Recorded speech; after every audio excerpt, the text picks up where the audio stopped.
Hello बच्चों, so let's read this question.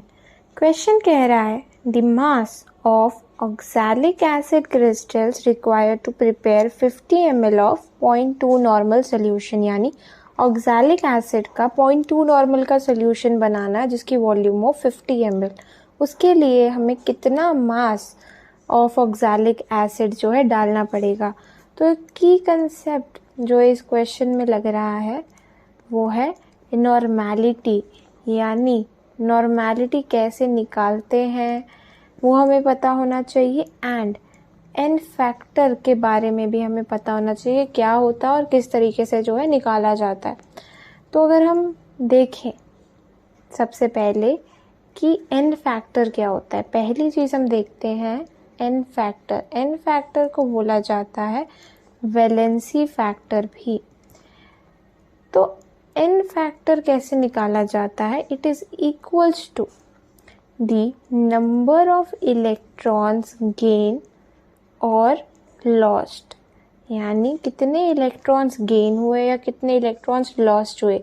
अब ये जो इलेक्ट्रॉन्स की बातें आती हैं गेन या लॉस्ट की, यानी ऑक्सीडेशन या फिर रिडक्शन होना, ये सब चीज़ें जो है रिडॉक्स रिएक्शंस में काम आती हैं।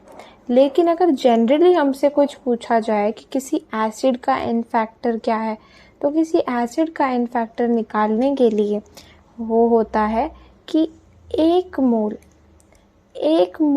एसिड जो है कितने H प्लस लिबरेट कर सकता है। लिबरेट एक करेक्ट वर्ड नहीं होगा वैसे, यानी कितने H प्लस जो है वो रिमूव कर सकता है, मेनली लिबरेट या फिर रिमूव, राइट। और सिमिलरली अगर किसी बेस के लिए पूछ लिया कि कितना एन फैक्टर है, तो एक मोल बेस कितने OH माइनस रिमूव कर सकता है, उसे बोला जाएगा उसका एन फैक्टर। यानी एसिड के लिए उसका एन फैक्टर होता है उस एसिड की बेसिसिटी, और बेस के लिए उसका एन फैक्टर होता है उस बेस की एसिडिटी, यानी कितने बेस को वो न्यूट्रलाइज कर सकता है और बेस कितने एसिड को न्यूट्रलाइज कर सकता है। बेसिकली ये है एन फैक्टर के बारे में। अगर सेकंड हम देखें नॉर्मैलिटी क्या होती है, नॉर्मैलिटी निकालने के लिए हम यूज़ करते हैं मोलारिटी का ही। नॉर्मैलिटी होती है हमारी molarity into an factor.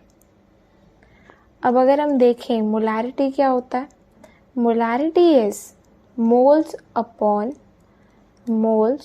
Upon volume of solution in litres, और ये आ गया आपका एन फैक्टर। हम क्या कर सकते हैं, इसे रीअरेंज करते हैं थोड़ा सा, हमें पता चलेगा कि नॉर्मैलिटी इज मोल्स क्या होते हैं, given mass by molar mass, और यहाँ आ गया वॉल्यूम इन लीटर्स, और ऊपर जो एन फैक्टर था मल्टीप्लाई, उसको यहाँ कुछ इस तरीके से हम लिख सकते हैं। तो हम क्या देखेंगे कि normality is given mass by equivalent mass into volume in litres, जहाँ पे इक्विवेलेंट मास होता है molecular mass by n factor. तो ये है एक फॉर्मूला फॉर नॉर्मैलिटी। अब अगर अपने क्वेश्चन पे चलें, हमें क्या गिवन है, हमें गिवन है ऑक्सैलिक एसिड। ऑक्सैलिक एसिड का अगर पहले हम एन फैक्टर निकालना चाहें, ऑक्सैलिक एसिड क्या होता है H2C2O4, तो ये कितनी H प्लस रिलीज करता है, ये बनाता है C2O4 2 minus plus 2H plus, यानी ऑक्सैलिक एसिड का जो एन फैक्टर है वो है 2। अब देखते हैं इसका मॉलिक्यूलर वेट निकालते हैं, molecular mass of oxalic acid. तो ऑक्सैलिक एसिड हमें क्या गिवन है, H2C2O4.2H2O, यानी क्रिस्टल्स गिवन है इसके। तो इसका मॉलिक्यूलर मास निकालेंगे 2 hydrogens plus 2 carbon into 12, 4 oxygen into 16 and 2 waters, water क्या होता है 18। इसे ऐड करेंगे आएगा 126 ग्राम्स। सो अगर हम देखें कि इक्विवेलेंट मास क्या होगा, तो हम देखते हैं equivalent mass of oxalic acid. Equivalent mass होगा हमारा molecular mass by n factor. Molecular mass हमने निकाला 126 और एन फैक्टर हमने देखा कि 2 आ रहा है, यानी 63 ग्राम्स जो है इक्विवेलेंट मास है ऑफ ऑक्सैलिक एसिड। अब हम क्या करेंगे, अपने फॉर्मूले में पुट करेंगे।